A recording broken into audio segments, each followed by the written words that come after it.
Hi అండి, నమస్తే. Welcome to my channel Lakshmi Ramana recipes. అందరూ ఎలా ఉన్నారండి?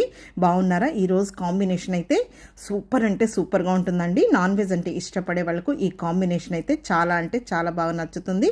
ఈరోజు కాంబినేషన్ ఫుడ్లో నేను ఏం ప్రిపేర్ చేశానంటే చికెన్ కర్రీ, అలాగే చికెన్ ఫ్రై, తర్వాత బగారా రైస్, పెరుగు చట్నీ అండి. ఈ విధంగా వేడివేడి బగారా రైస్లో ఈ చికెన్ పులుసు వేసుకొని, ఈ చికెన్ ఫ్రైలో కొద్దిగా లెమన్ జ్యూస్ పిండేసుకొని ఆనియన్తో నంచుకొని తింటే సూపర్ అంటే సూపర్గా ఉంటుందండి. చాలా ఈజీగా టేస్టీగా మనం ప్రిపేర్ చేసేసుకోవచ్చు.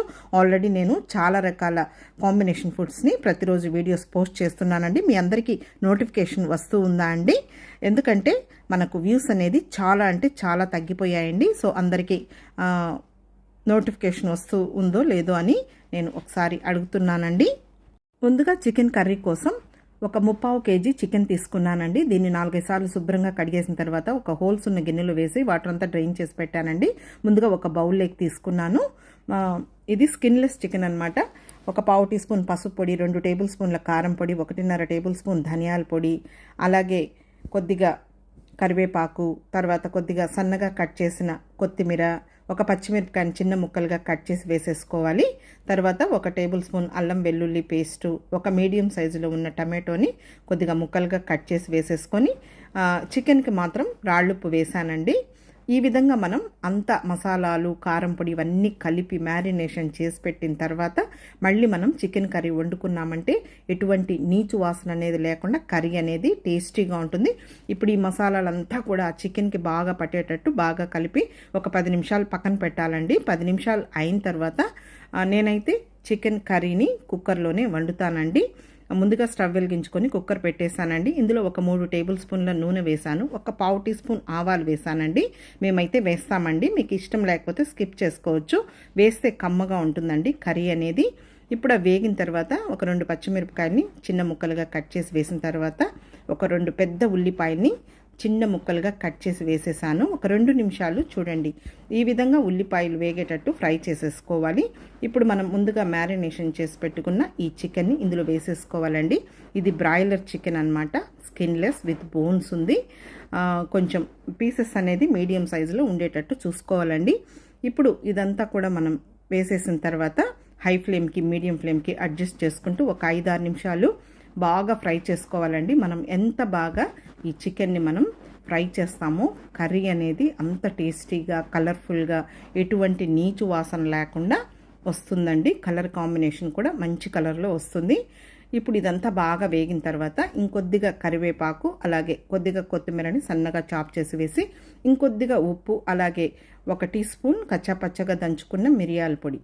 ఇలా చికెన్ కర్రీ మనం చేసుకున్నప్పుడు కొంచెం మిరియాల పొడి కూడా వేస్తే టేస్ట్ అనేది చాలా అంటే చాలా బాగుంటుందండి. ఇప్పుడు కొద్దిగా నీళ్లు వేసేసుకొని మళ్ళీ ఇంక ఇవన్నీ వేసాం కదా మిరియాల పొడి, అవి ఇంకొక 2 నిమిషాలు ఇలా హై ఫ్లేమ్కి మీడియం ఫ్లేమ్కి అడ్జస్ట్ చేసుకుంటూ మంచి కలర్ వచ్చే వరకు ఇదంతా కూడా బాగా మగ్గనివ్వాలండి. చికెన్ అనేది ఆల్మోస్ట్ మనకి ఇక్కడ ఒక అర్ధం దాకా మనకు ఉడికేటట్లు మనం ఇదంతా కూడా బాగా మగ్గనివ్వాలి. ఇప్పుడు కొద్దిగా నీళ్లు వేసేసుకోవాలి. చూడండి ఇప్పుడు ఇదంతా కూడా బాగా మగ్గిపోయింది.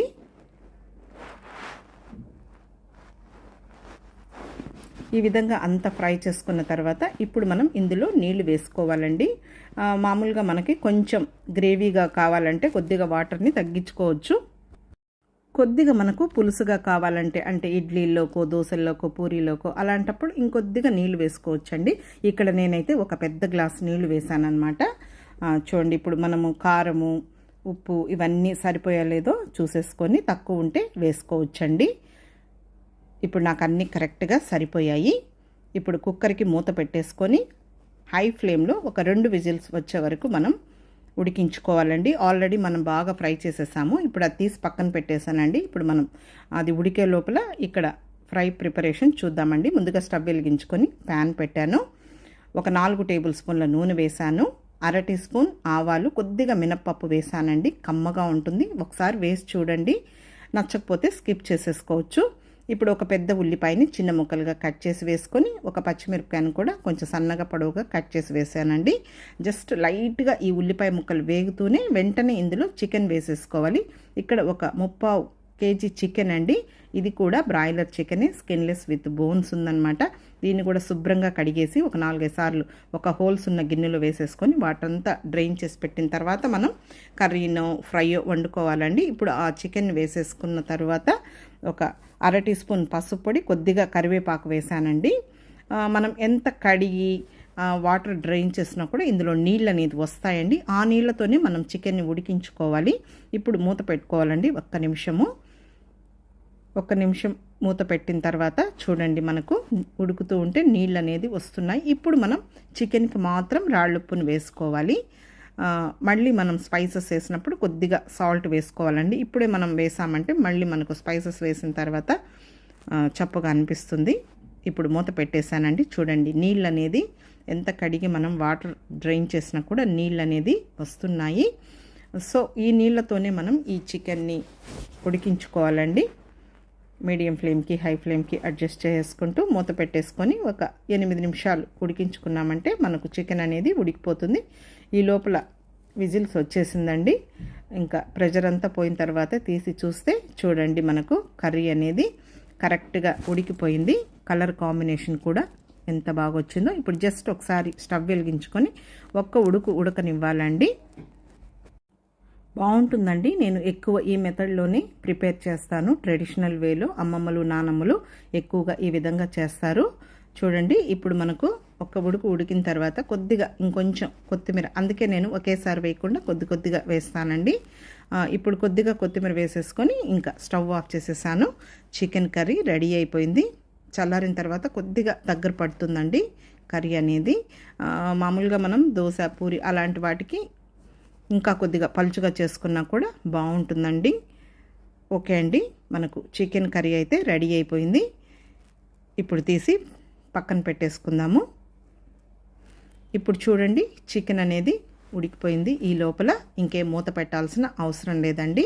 మూత తీసేసుకొని ఇంకొక 2 నిమిషాలు హై ఫ్లేమ్కి మీడియం ఫ్లేమ్కి అడ్జస్ట్ చేసుకుంటూ మంచి కలర్ వచ్చే వరకు ఫ్రై చేసుకుంటే సరిపోతుంది. చూడండి, మనం ఉల్లిపాయలు వేసిన వెంటనే చికెన్ వేసేయాలండి. ఉల్లిపాయలు బాగా వేగిన తర్వాత చికెన్ వేసామనుకోండి, ఈ రెసిపీ అంతా అయ్యే లోపల ఉల్లిపాయలు మాడిపోతాయి. చూడండి, ఇప్పుడు మనకు ఇది బాగా వేగిందనమాట. ఆ నీళ్లతో ఉడికిపోయింది కూడా, మంచి కలర్ కూడా వచ్చింది. ఇప్పుడు ఇందులో 1 టీ స్పూన్ అల్లం వెల్లుల్లి పేస్ట్ అండి. ఈ అల్లం వెల్లుల్లి పేస్ట్లోనే నేను దాల్చిన చెక్క, లవంగం వేసేసుకొని మిక్సీ పట్టేసుకుంటానండి అప్పటికప్పుడు. సో అందుకని నేను ఎక్కువ గరం మసాలాలు వాడనండి.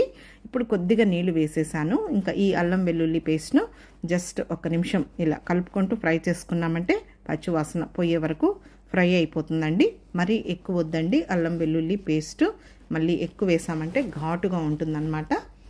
చూడండి, ఇప్పుడు ఇదంతా కూడా అల్లం వెల్లుల్లి పచ్చివాసన పోయే వరకు ఫ్రై అయిపోయిందనమాట.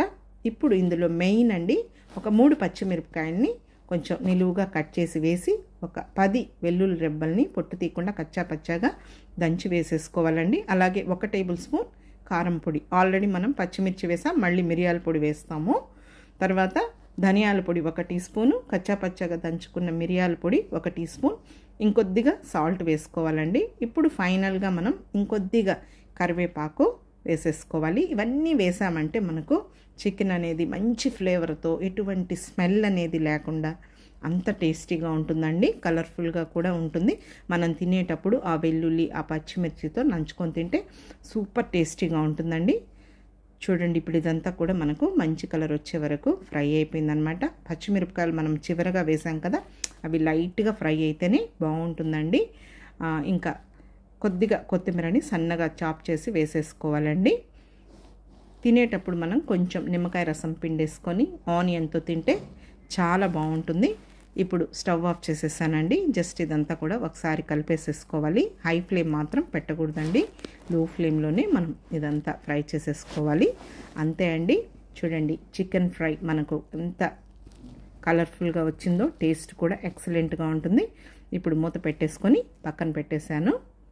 ఇంకా బగారా రైస్ కోసం 2 మీడియం సైజ్ గ్లాసుల బాస్మతి రైస్ని నేను ఒక 10 నిమిషాల ముందు ఒకసారి కడిగి లైట్గా, అలా ఎక్కువ మ్యాష్ చేయకుండా లైట్గా కడిగేసి కొద్దిగా నీళ్ళు వేసి పక్కన పెట్టానండి. అవి నానుతూ ఉన్నాయన్నమాట. ఈ లోపల మనం ప్రిపరేషన్ చూసేద్దాం. స్టవ్ వెలిగించుకొని కుక్కర్ పెట్టేశానండి. ఒక 2 టేబుల్ స్పూన్ల నూనె వేశాను. అలాగే ఒక 2 టేబుల్ స్పూన్ల నెయ్యి వేశానండి. ఇప్పుడు ఇది హోల్ గరం మసాలా అండి. కొద్దిగా దాల్చిన చెక్క, 2 ఇలాచీలు, ఒక 3 లవంగాలు, ఒక పావు టీ స్పూన్ షాజీరా వేసానండి. ఒక స్టార్ వేసాను. మరి ఎక్కువ గరం మసాలా ఘాటు వద్దండి, లైట్గా ఉంటేనే బాగుంటుంది. ఇప్పుడు ఇవి వేగిన తర్వాత 2 బిర్యానీ ఆకులు వేసానండి. అవి కూడా వేగిన తర్వాత ఒక 4 పచ్చిమిరపకాయలని నిలువుగా కట్ చేసి వేసాను. ఇప్పుడు ఒక 2 పెద్ద ఉల్లిపాయని సన్నగా పొడవుగా కట్ చేసి వేసానండి. కొద్దిగా కరివేపాకు కూడా వేసానండి. బాగుంటుంది కరివేపాకు వేస్తే ఫ్లేవర్ అనేది. ఇంకా ఈ ఉల్లిపాయ ముక్కల్ని ఒక 2-3 నిమిషాలు హై ఫ్లేమ్కి మీడియం ఫ్లేమ్కి అడ్జస్ట్ చేసుకుంటూ ఫ్రై చేసుకోవాలి. ఇప్పుడు కొద్దిగా వేగిన తర్వాత ఒక గుప్పెడు పుదీనా ఆకులు, ఒక గుప్పెడు కొత్తిమీరని సన్నగా చాప్ చేసి వేసేసుకోవాలండి. ఇప్పుడు ఇదంతా కూడా మనం హై ఫ్లేమ్కి మీడియం ఫ్లేమ్కి అడ్జస్ట్ చేసుకుంటూ ఒక 2 నిమిషాలు ఫ్రై చేసేసుకోవాలి. చూడండి, ఇప్పుడు ఇవన్నీ కూడా వేగిపోయాయి అన్నమాట. మనం చికెన్ కర్రీలోకి తింటున్నాం కాబట్టి లైట్గా మసాలా ఉంటే బాగుంటుందండి. ఇప్పుడు ఇందులో ఒక టేబుల్ స్పూన్ అల్లం వెల్లుల్లి పేస్ట్ వేసాను. ఈ అల్లం వెల్లుల్లి పేస్ట్ను పచ్చివాసన పోయే వరకు ఫ్రై చేసుకోవాలి. ఇక్కడ నేను బాస్మతి రైస్ని యూస్ చేస్తున్నాను కదా అండి. మీరు కావాలంటే మామూలు అన్నం వండుకునే బియ్యంతో కూడా చేసుకోవచ్చండి. చూడండి, ఇప్పుడు అల్లం వెల్లుల్లి పేస్ట్ పచ్చివాసన పోయే వరకు ఫ్రై అయింది. ఇప్పుడు ఇందులో ఒక పావు టీ స్పూన్ ధనియాల పొడి వేసానండి. బాగుంటుంది, మరి ఎక్కువ వద్దు, కొద్దిగా అయితే సరిపోతుంది. ఇంకా నేను గరం మసాలా కూడా వేయనండి. మసాలాలోనే దాల్చిన చెక్క, లవంగం వేసి నేను మిక్సీ పట్టేస్తాను కదా. ఇప్పుడు ఈ బాస్మతి రైస్ని నీళ్లు వంపేసుకొని జస్ట్ ఒక్క నిమిషం ఈ మసాలాతో ఫ్రై చేసుకుంటే బాగుంటుందండి. మనకు ఆల్రెడీ బాగా నానాయి కాబట్టి బ్రేక్ అయిపోతాయండి. సో అందుకని మనం జాగ్రత్తగా ఈ బియ్యాన్ని ఒకసారి ఫ్రై చేసేసుకుంటే సరిపోతుంది. చూడండి, ఇప్పుడు లైట్గా ఫ్రై చేసుకుంటే సరిపోతుందండి. 1 నిమిషం లేదు, 2 నిమిషాలు. కొంచెం మనకి రైస్ అనేది పొడి పొడిగా టేస్టీగా ఉంటుంది. లేదు ఎసరులో కూడా వేసేసుకోవచ్చు. ఇప్పుడు నేను బాస్మతి రైస్లో ఉన్న నీళ్లు పడేయనండి. 1 గ్లాస్ నీళ్లు వచ్చాయి. ఇక్కడ నేను 2 గ్లాసుల బాస్మతి రైస్ తీసుకున్నాను కదా అండి. ఒక 2.25 గ్లాస్ మాత్రం నీళ్లు వేస్తున్నానండి. ఒక పావు గ్లాస్ తగ్గించాను, అంటే కొంచెం 1.5 వేయకుండా కొద్దిగా తగ్గించానండి. 2.25 గ్లాసు నీళ్లు వేసానండి. 2.25. ఇప్పుడు రుచికి సరిపడా రాళ్ళుప్పు వేసాను. ఇంకా కర్రీలోకి తింటున్నాం కాబట్టి కొద్దిగా తగ్గించి వేసుకోవాలి. జస్ట్ ఇదంతా ఒకసారి కలిపేసేసుకొని కుక్కర్కి మూత పెట్టేసుకొని హై ఫ్లేమ్లో ఒకే ఒక విజిల్ అండి వస్తే సరిపోతుంది. ఆల్రెడీ బియ్యం బాగా నానాయి కాబట్టి బాస్మతి రైస్ త్వరగానే ఉడికిపోతుంది కాబట్టి 1 విజిల్ చాలండి. ఇప్పుడు బాగా ప్రెజర్ అంతా పోయిన తర్వాత తీసి చూస్తే చూడండి, మనకు రైస్ అనేది పర్ఫెక్ట్గా రెడీ అయిపోయింది. మామూలుగా గిన్నెలో అయితే మనం 1.5 గ్లాస్ వేసుకోవచ్చండి. 2 గ్లాసులకి 3 గ్లాసుల నీళ్ళు. ఇంకా కుక్కర్ కాబట్టి మరీ 3 గ్లాసులు నీళ్ళు వేసామంటే ముద్దగా అయిపోతుందండి. చూడండి, అన్నం అనేది పొడి పొడిగా పర్ఫెక్ట్గా వచ్చింది. ఇంకా కొద్దిగా చల్లారిందంటే ఇంకా బాగా పొడి పొడిగా వచ్చేస్తుందండి. మీకు ఇష్టం లేకపోతే గిన్నెలో కూడా చేసుకోవచ్చండి. ఇక్కడైతే నేను కుక్కర్లో ప్రిపేర్ చేశాను కదా. అంతే అండి, బగారా రైస్ కూడా రెడీ అయిపోయింది. సింపుల్గా టేస్టీగా మనం ఈ విధంగా ప్రిపేర్ చేసేసుకోవచ్చు. ఇప్పుడు ఇవన్నీ కూడా మనం వడ్డించుకుందామండి. ముందుగా ఒక ప్లేట్ పెట్టేశాను, ఒక కప్పు పెట్టానండి. ఇంకా ముందుగా ప్రిపేర్ చేసిన ఈ చికెన్ కర్రీని వేస్తున్నాను. ఈ చికెన్ కర్రీ ఈ విధంగా బగారా రైస్ కాంబినేషన్తోనే కాకుండా వైట్ రైస్తో తినచ్చు, అలాగే రాగి సంగటితో తినచ్చు. తర్వాత ఇడ్లీ, దోశ, పూరి అలా చేసుకున్నప్పుడు కూడా మనం ఈ విధంగా చేసుకోవచ్చండి. ఇప్పుడు చికెన్ ఫ్రైని కూడా వడ్డిస్తున్నానండి. చాలా సింపుల్గా టేస్టీగా మనం టైం ఉన్నప్పుడు ఈ విధంగా మనం ప్రిపేర్ చేసేసుకోవచ్చండి. కాబట్టి మీరు కూడా ఒక సండే ఈ విధంగా మీ ఇంట్లో వాళ్ళకి చేసి పెట్టండి, హ్యాపీగా తింటారండి. ఇప్పుడు పెరుగు చట్నీని కూడా ప్రిపేర్ చేసేసానండి, అది కూడా పెట్టేశాను. ఇంకా బగారా రైస్ని వేస్తున్నానండి. వేడివేడిగా ఈ బగారా రైస్తో ఆ చికెన్ పులుసు వేసుకొని, పెరుగు చట్నీ వేసుకొని, ఈ చికెన్ ఫ్రై నంచుకొని, కొద్దిగా నిమ్మకాయ పిండుకొని ఆనియన్తో తింటే సూపర్గా ఉంటుందండి. కాబట్టి మీరు కూడా ఒకసారి తప్పకుండా ట్రై చేయండి. ప్రతిరోజు కూడా నేను కాంబినేషన్ ఫుడ్స్ని వీడియోస్ పోస్ట్ చేస్తున్నానండి. నాన్ వెజ్ అంటే ఇష్టపడే వాళ్ళకు ఈ కాంబినేషన్ చాలా బాగుంటుంది. చికెన్ పులుసు, చికెన్ ఫ్రై, పెరుగు చట్నీ, బగారా రైస్తో. కాబట్టి తప్పకుండా ట్రై చేయండి. కాబట్టి కొత్తగా చూస్తున్న వారైతే నా ఛానల్ని తప్పకుండా సబ్స్క్రైబ్ చేసుకొని మర్చిపోకుండా పక్కనే ఉన్న బెల్ ఐకాన్ని ప్రెస్ చేస్తేనే నేను చేసిన వీడియోస్ అన్నీ మీకు నోటిఫికేషన్ ద్వారా వస్తాయండి. నచ్చితే లైక్ చేయండి, షేర్ చేయండి. ఇంకొక మంచి వీడియోతో మళ్ళీ కలుద్దాం. నమస్తే అండి.